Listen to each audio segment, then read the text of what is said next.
భారత్ పాకిస్తాన్ మధ్య యుద్ధ విరమణ శాంతి చర్చలకు స్వాగతం పలుకుతా ఉన్నాం. ఇది ఒక విధంగా ఎప్పుడైనా యుద్ధం అనేది మానవాళికి వ్యతిరేకమైంది. అంటే టెర్రరిస్టులు ఇంకా ప్రమాదకారి. అందరూ టెర్రరిస్టులను అంతం చేయడానికి కావాల్సిన ఏర్పాటు చేయాల్సిందే. అది రేపు బయలేటర్ డిస్కషన్లో కూడా పాకిస్తాన్ భారతదేశ మధ్య చర్చల్లో కూడా ఎవరైతే పహల్గామ్లో దాడికి ప్లాన్ చేశారో ఆ టెర్రరిస్ట్ని వెనక్కి తీసుకురావాలా.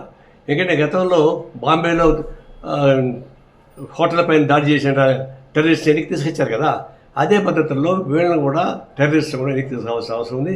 దాన్ని బయట డిస్కషన్ పెట్టాలి.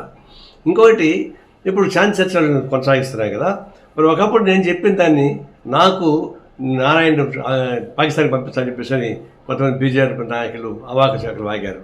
ఇప్పుడేమంటారు? ఇప్పుడు మోడీని పంపించాలన్నా పాకిస్తాన్కి? అనేక మందిని చనిపోయారు, 26 మంది చనిపోయారు, ముఖ్యపక్షాన్ని పెళ్లి చేయడం సరిపోయింది. అంత బాధపడిన వాళ్ళకంతా కాంపన్సేషన్ ఎవరు ఇస్తారు? వాటిపైన ఎవరు బాధ్యత ఇస్తారు? మరి అవన్నీ లేకుండా ఎందుకు సీజ్ ఫైర్ అయ్యారు? ఎందుకు పీఓకి ఎందుకు ఆక్రమించుకోవడం రిసీవ్ చేశారు?